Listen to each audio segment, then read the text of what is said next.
Basília Rodrigues, falando direto de Brasília agora, você recebe o nosso chamado para nos explicar, por favor, o que acontece daqui para frente. Essa audiência de custódia pela qual vai passar o ex-presidente acontece hoje ainda? Bom dia mais uma vez, Basília, prazer em falar contigo. Oi, tudo bem, André? Você está aí ao lado do Bruno Salles também para trazer informações. Pois é, acontece neste fim de semana essa audiência de custódia, de acordo com a decisão do ministro Alexandre de Moraes, mas a gente vai ficar de olho também na sessão que foi convocada pelo Moraes da primeira turma, né? Aquela mesma turma, o grupo de ministros que condenou o presidente pela tentativa de golpe, organização criminosa, vai voltar a se reunir para decidir se mantém essa decisão do ministro Alexandre de Moraes sobre a prisão preventiva, né? A prisão preventiva não é uma regra no país, é uma exceção. Ela vem a ser decretada quando há risco para a ordem pública, questões aí jurídicas já amplamente explicadas aqui para o nosso espectador. O que isso significa? Para a justiça, para os investigadores, havia um plano de fuga em curso. Como muito bem explicou o nosso especialista aí em direito criminal, esses elementos que são objetivos, isoladamente, não justificam uma prisão, mas o conjunto da obra, sim. Então, há muita torcida, né, em torno da prisão ou liberdade de Jair Bolsonaro, então é importante a gente se ater aos dados objetivos. O que você tem de informação? De acordo com a decisão do ministro Alexandre de Moraes, por volta de 00:08, então nesta madrugada foi identificada uma violação na tornozeleira eletrônica. Este é o primeiro dado objetivo. O segundo ponto, em meio a tudo isso, Flávio Bolsonaro gravou um vídeo ontem convocando uma vigília em frente à casa de Jair Bolsonaro. Para a justiça, essa vigília estava mesmo, era uma manifestação disfarçada de vigília, de orações, para causar tumulto, confundir as coisas na manhã deste sábado, e a partir da violação na tornozeleira eletrônica seria possível uma fuga de Jair Bolsonaro. O ministro não diz que com certeza ele iria para a embaixada dos Estados Unidos, mas cita como informação a proximidade da embaixada, né, uma representação americana aqui em Brasília, da casa de Jair Bolsonaro. E aí as questões políticas de alinhamento entre os dois grupos políticos de Bolsonaro e de Trump são coisas aí já muito conhecidas, né? Só não é nem disso que a gente está falando. A gente também não está falando da condenação pela tentativa de golpe no país. São dados objetivos. Primeiro, a central que monitora as tornozeleiras eletrônicas dos diversos presos aqui no Distrito Federal identificou à 00:08 deste sábado uma violação. Isso hoje, sábado, mesmo dia para o qual foi convocada uma vigília em frente à casa do ex-presidente Jair Bolsonaro. Então, o ministro, apoiado aí pelas informações da Polícia Federal, que aqui investiga, e também da Procuradoria-Geral da República, entendeu que isso criaria um cenário de confusão, de tumulto, aglomeração, e que a ordem pública estava em risco. Em risco também a aplicação da lei, já que o chamado trânsito em julgado por conta da condenação da tentativa de golpe está muito perto de acontecer, já seria nesta semana, quando não há mais, estão aí esgotadas as possibilidades de recursos à justiça. Dito isso, já que havia essa prisão iminente, o período que antecede isso, ele é cravado de muita atenção, de monitoramento, para que nada seja tirado do lugar. Então, com Bolsonaro tendo violado a sua tornozeleira, de acordo com dados oficiais desse centro de monitoração do Distrito Federal, vale destacar, ligado ao governo do Distrito Federal, que monitora aí as pessoas que estão custodiadas, né, não necessariamente presas na cadeia, mas estejam fora do sistema penitenciário, mas sendo vigiadas com tornozeleiras eletrônicas. O ministro, com as informações da investigação e da Procuradoria, entendeu que havia um plano concreto de fuga. E sabe que essas palavras não são nossas, de jornalistas, mas com base nas comunicações oficiais feitas pelo Supremo Tribunal Federal, que hoje cedo, após os autos, né, após a decisão do ministro Moraes, também divulgou um comunicado dizendo que havia, André e Bruno, um plano concreto de fuga do ex-presidente Jair Bolsonaro. Então, volto a dizer, com base em pontos objetivos, como a violação da tornozeleira eletrônica, a manifestação que poderia causar aglomeração, tumulto ali em frente à casa do presidente, a iminente expectativa do trânsito em julgado para que a condenação definitiva, a prisão definitiva fosse decretada pelo ministro Alexandre de Moraes. E aí vem os dados secundários, né? O fato de ter a representação dos Estados Unidos muito perto da casa de Bolsonaro, já ter um histórico de aliados condenados ou investigados que deixaram o Brasil num cochilo aí das investigações, ou aproveitando também o quanto o noticiário político, né, e policial também aqui do Brasil acaba ofuscando algumas informações. Ninguém viu quando Carla Zambelli e Eduardo Bolsonaro deixaram o Brasil, né? A gente tomou conhecimento dias após ou já naquele momento de saída do Brasil. Tudo isso para a investigação figurou uma fuga, e agora, no caso do ex-presidente Jair Bolsonaro, este cenário foi evitado na avaliação do ministro relator do caso, Alexandre de Moraes. Um ponto de análise também bem importante. Foi o ministro Moraes que determinou essa prisão? Sim. Ele fez porque ele quer ver o Bolsonaro preso? Não exatamente isso. Há elementos para que esta decisão tenha sido tomada.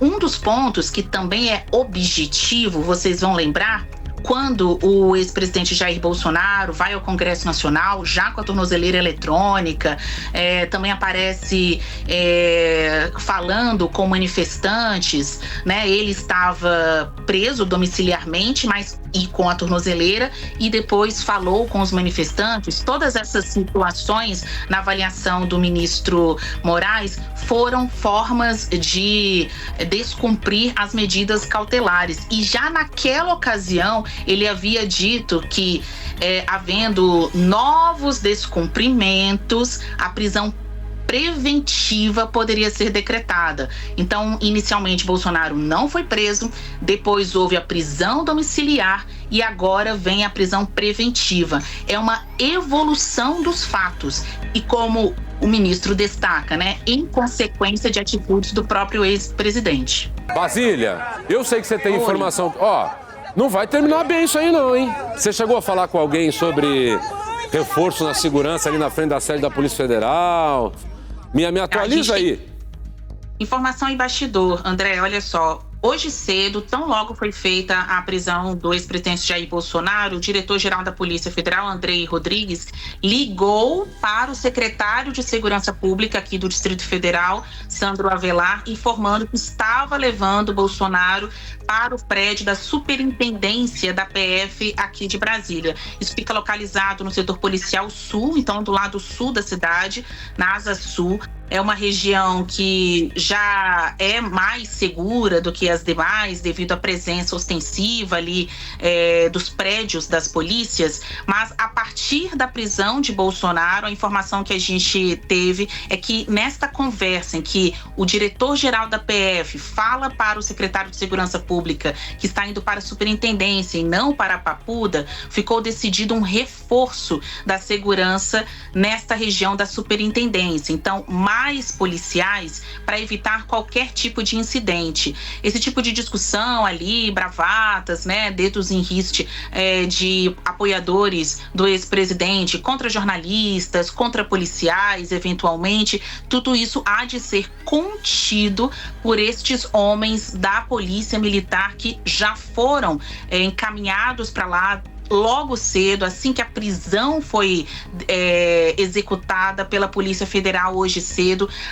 houve um reforço dos homens da PM na região da Superintendência da Polícia Federal aqui de Brasília, localizada na Asa Sul. Isso é para trazer maior ostensividade, mais policiamento na região, evitar qualquer tipo de incidente, desde um bate-boca, é claro, isso pode acontecer, mas também invasões aos prédios, tentativa de fuga do ex-presidente Jair Bolsonaro, já que a decisão que o levou para a prisão, até antecipando o estado de prisão de Bolsonaro, ele que já vivia a iminência, a expectativa de ser preso por causa da tentativa de golpe no país, ele neste momento está preso preventivamente para garantir a segurança da ordem pública, para evitar tumulto, para evitar a fuga do ex-presidente Jair Bolsonaro.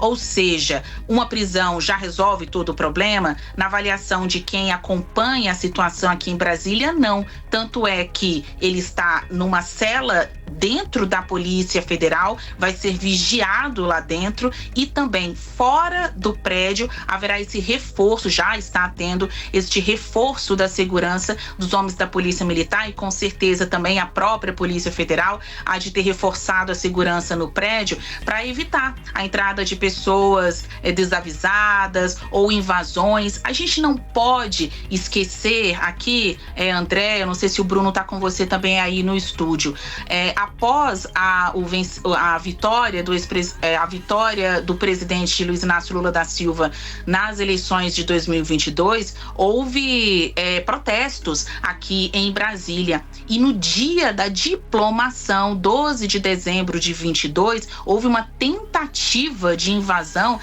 do prédio sede da Polícia Federal, que fica localizado na Asa Norte. Um outro prédio, mas também um lugar que é da Polícia Federal, que foi alvo de apoiadores do ex-presidente Jair Bolsonaro inconformados com a situação de momento de investigação de alcance a Bolsonaro e seus aliados. Então, não é uma novidade. A Polícia Federal já está mais atenta, reforçando a segurança do seu prédio e arredores diante destas situações que acontecem de fato aqui em Brasília e da iminentes decisões que podem ocorrer, como a prisão do ex-presidente Jair Bolsonaro. Eu quero aproveitar aqui nesse combo de bastidor e análise e falar para vocês também que já estava preparada uma cela ou uma sala para receber o ex-presidente Bolsonaro na Papuda, que é o complexo penitenciário de fato aqui em Brasília. Ele vai para Papuda? Então, neste momento ele seguirá na superintendência, mas como todas as repartições da segurança pública e da administração penitenciária estavam mobilizadas aqui em Brasília para a execução da prisão de Bolsonaro, também na Papuda está reservada uma área para a prisão de Bolsonaro quando houver o trânsito em julgado pela tentativa de golpe. O que é lá? Dentro da Papuda tem um prédio chamado Papudinha, que é um batalhão da Polícia Militar, que recebe esses presos tidos ilustres especiais. Me perdoe por te interromper. Deixa eu só entender. Então, por enquanto ele não vai para Papuda, mas existe essa possibilidade real dele sair da superintendência da Polícia Federal em Brasília e seguir para o presídio da Papuda? Isso é real? Isso é factível, digamos assim? É possível que aconteça mesmo? Entre as hipóteses, sim, isso é possível. Neste momento, o ex-presidente Jair Bolsonaro está na superintendência da Polícia Federal por conta de uma prisão preventiva por ter tentado fugir. Houve uma violação da tornozeleira eletrônica e tumulto em frente à casa do ex-presidente Jair Bolsonaro. Para Entretanto, para guardar o presidente enquanto novas decisões podem ser tomadas, a Polícia Federal determinou ou reservou um espaço na superintendência. A caminho da superintendência, o diretor-geral da Polícia Federal ligou para o secretário de Segurança Pública do DF, Sandro Avelar, e informou: estamos indo para a superintendência. Por isso que a segurança foi reforçada nessa região. Mas, paralelamente a isso, já estava preparada uma sala para receber Bolsonaro na Papuda. O complexo penitenciário da Papuda aqui em Brasília, conhecido nacionalmente, né, é uma prisão de segurança máxima. Ele tem uma área chamada de Papudinha, que é o 19º Batalhão da Polícia Militar. É um batalhão militar localizado dentro desse complexo penitenciário que recebe presos ilustres, famosos, especiais, como autoridades, a exemplo de um ex-presidente da República. Tem chamado, Basília. Tem audiência no STF que poderá confirmar a decisão de Moraes de prender Bolsonaro na superintendência e também poderá dar início ao cumprimento pela tentativa de golpe. E aí, neste caso, André, a Justiça tem possibilidades: manter na superintendência ou mandá-lo para a Papuda.